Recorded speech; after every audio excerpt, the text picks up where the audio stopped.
નમસ્કાર મિત્રો, આજના સમાચાર દરેક ગુજરાતવાસી માટે અત્યંત મહત્વના છે, કારણ કે આ સમાચાર તમારા હક, સુવિધાઓ, રાશન, વીજળી, પાણી અને સરકારી લાભો સાથે જોડાયેલા છે.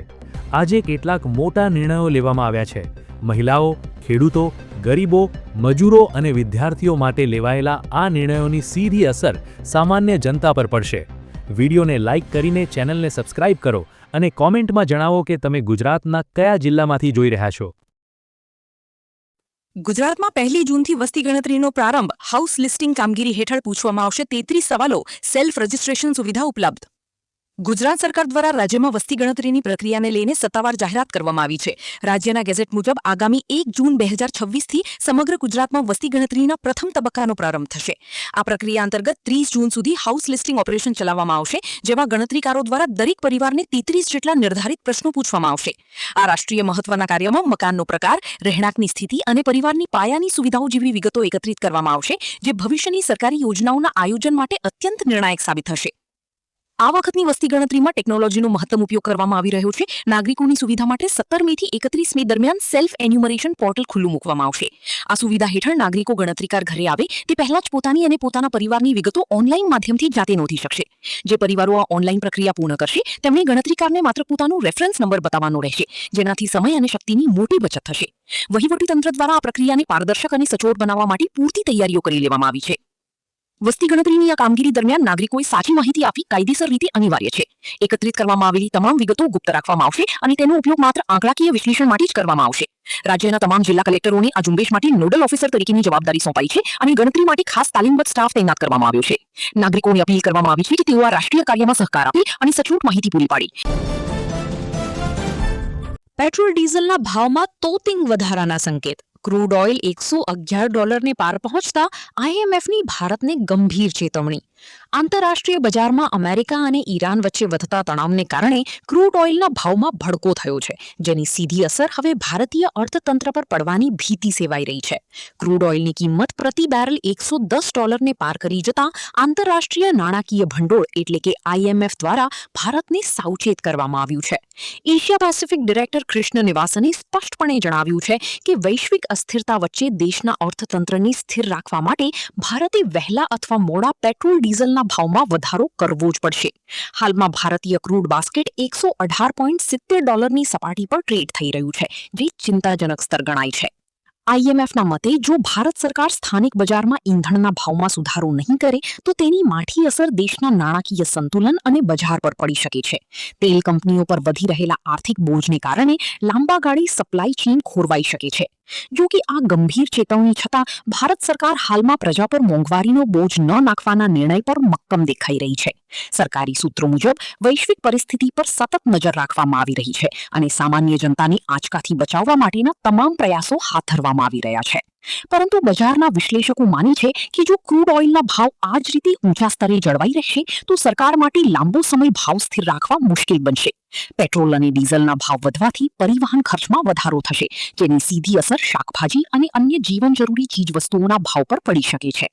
આગામી દિવસોમાં આંતરરાષ્ટ્રીય સ્તરે ભૂરાજકીય સ્થિતિ કેવી રહે છે તેના પર ભારતના રિટેલ માર્કેટમાં ઈંધણના ભાવનો આધાર રહેશે. ગ્રાહકોએ મોંઘવારીના આ સંભવિત ઝટકા માટે માનસિક રીતે તૈયાર રહેવું પડી શકે છે. બાળકોના આધાર કાર્ડ માટે મોટા સમાચાર. 5 થી 17 વર્ષના બાળકો માટે બાયોમેટ્રિક અપડેટ ફરજિયાત.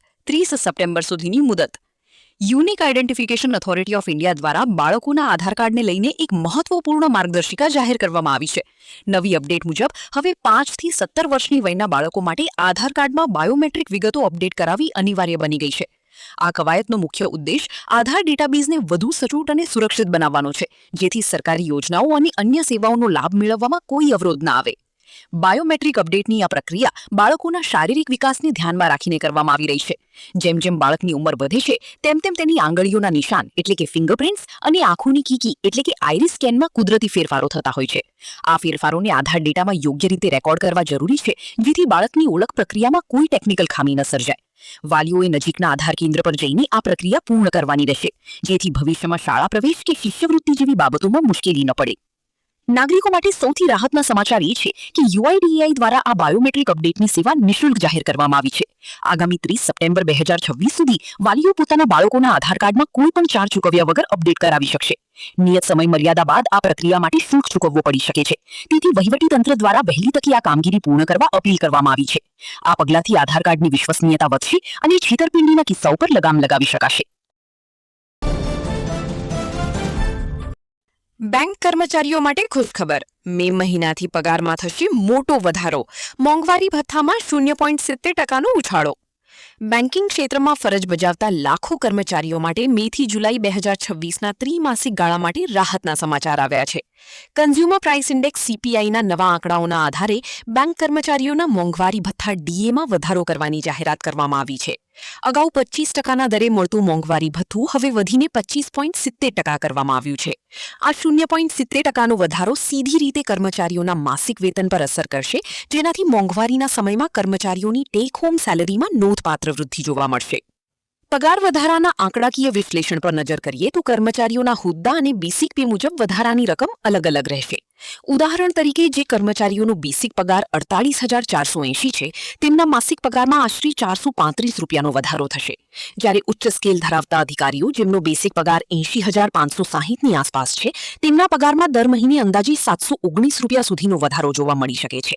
આ ફેરફાર જાહેર ક્ષેત્રની બેંકો, પીએસબી સહિત તમામ પાત્ર બેંક કર્મચારીઓ પર લાગુ થશે. બેન્કિંગ યુનિયન અને વહીવટીતંત્રના મતે મોંઘવારીના આંકડાઓને આધારે કરવામાં આવતો આ ફેરફાર કર્મચારીઓના આર્થિક હિતોનું રક્ષણ કરવા માટે લેવામાં આવ્યો છે. આ નવા દર મે 2026થી અમલમાં આવશે અને જુલાઈ 2026ના અંત સુધી ચાલુ રહેશે. ત્યારબાદ ઓગસ્ટ મહિનામાં ફરીથી નવા આંકડા મુજબ સમીક્ષા કરવામાં આવશે. આ પગલાંથી બેન્કિંગ ક્ષેત્રમાં કાર્યરત ક્લાર્કથી લઈને મેનેજર કક્ષાના તમામ કર્મચારીઓને સીધો આર્થિક લાભ મળશે, જે તેમની કાર્યક્ષમતા અને મનોબળ વધારવામાં મદદરૂપ સાબિત થશે. હેલ્મેટ ડ્રાઈવનો કડક અમલ.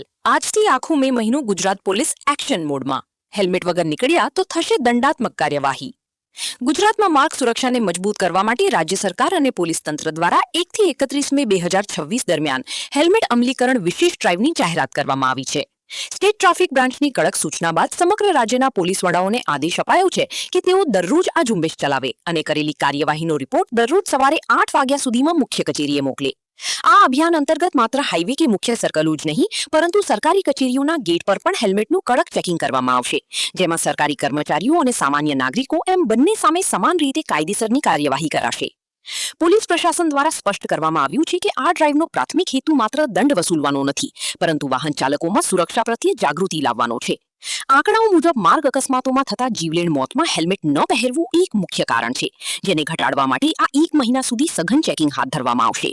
આ ઝુંબેશ દરમિયાન નિયમભંગ કરનારાઓ સામે સ્થળ પર જ દંડ અને જરૂર પડ્યે કાયદેસરની કાર્યવાહી કરવાની સત્તા ટ્રાફિક પોલીસને આપવામાં આવી છે.